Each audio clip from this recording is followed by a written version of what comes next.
Hi, Clavell Brooks here.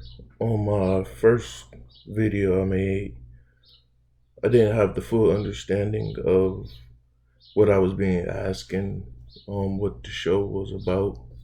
And now I do because I've watched it, I've done my research. And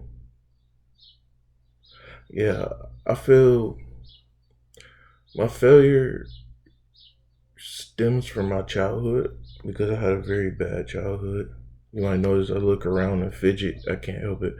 Um, I was very well. My mother was killed by my father at the age of 2.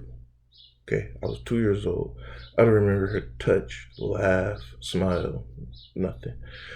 Um, and he was gone for 17 years for it, and then he's out. He's doing fine now, but um, I never really had a full-on mother figure. My grandmother tried to portray that, but she wasn't fit. She used to starve me in my room, locked me in my room for hours. I mean, locked in. They took my toys, took my TV, took any type of entertainment from me. It doesn't matter what I did. I didn't have to do anything that day. That's just the way they roll. Uh, can't tell you. There's been Thanksgivings where I've smelled the food and I only would get like a peanut butter sandwich or something. I wouldn't get no full on Thanksgiving meal unless it was one of my aunts trying to help me eat properly. My grandmother didn't really care. I I always say that I was not raised. I was taken care of. I wasn't loved. Um, whole time. I took my mother's complexion, but I have my father's features for the most part, and that played a major role in me being tortured and beaten as a kid because I looked like him when I was younger. And if you can imagine, my father killing my mother broke our families apart. That is his mom's side, his dad's side. I was always in the middle. I was always loving both sides. I never had nothing against either side, but uh, my fear of failure it comes from a place of my natural born talent. I was considered a bad kid because I could make people laugh. I could portray a character. I could jump into a character and be that character. But it was never it was never considered a talent when I was younger.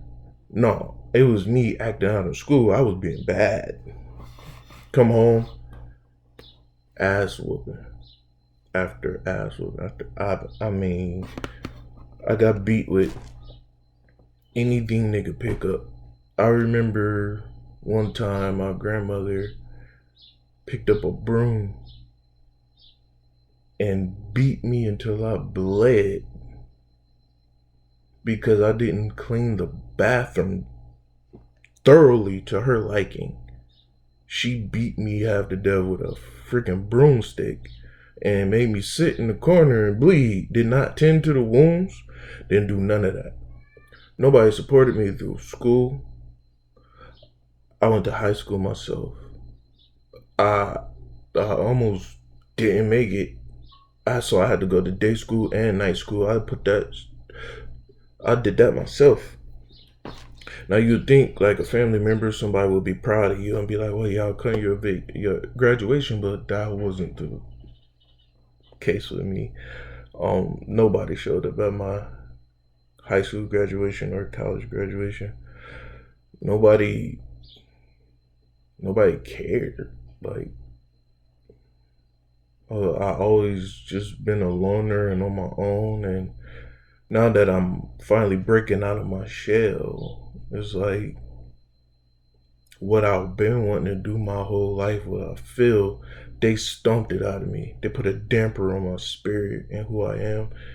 And that's why the first video was more or less asking for help in what I wanted to do as far as my career, but I didn't know y'all wanted the whole backstory.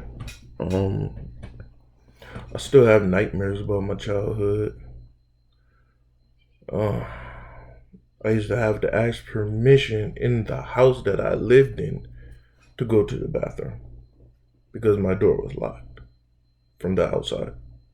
I could not leave. And sometimes they would leave for hours and not just be stuck in my room. Like, they would not include me in anything. Ice cream truck, not none of that. And I wasn't a bad kid. I always brought upon about the way I see it is by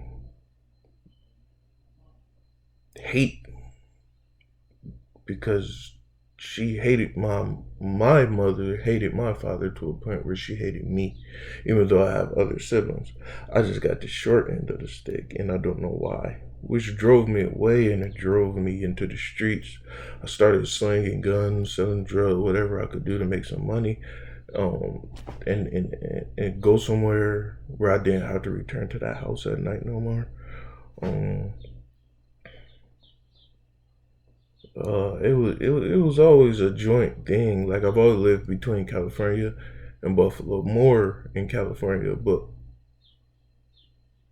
10 years in Buffalo, and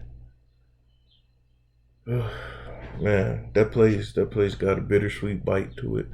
Now, the woman I'm talking about, my grandmother, she recently passed away uh, in 2019, and I didn't attend her funeral or anything. I didn't feel the need to. I wasn't sad. I wasn't hurt. To this day, I haven't shed a tear. I haven't teared up or nothing. Um, and now I'm in like the world, kind of like alone. I've always been alone in the world. Like, it's like if I don't reach out to people, they don't reach out to me unless they want something. Um, help, help would be helping me get my career started, which I feel was dampened by my terrible childhood. Um,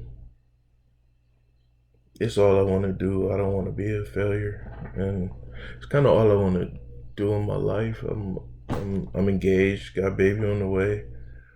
I would love to get my entertainment career started right away, so me and my family will be straight, um, or experience some type of financial freedom or wealth, and live comfortably. Um, so I had to redo the video because I wasn't really I wasn't I wasn't expecting um, this to be the turnaround from the show. I'm more I was something else, but this is actually better. So, um, like I say, my name's Clavel Brooks. I go by Kaneki Belly as a performer, and my number is 213-570-6814. And my direct email is 365.clavelb, which is my first name, last initial, at Gmail. I'll spell it out, is CLA, 365.CLAVELB at gmail.com. Um, so I won't take up no more time with this, but hopefully y'all reach back out to me, because I need it. I need you. I need it.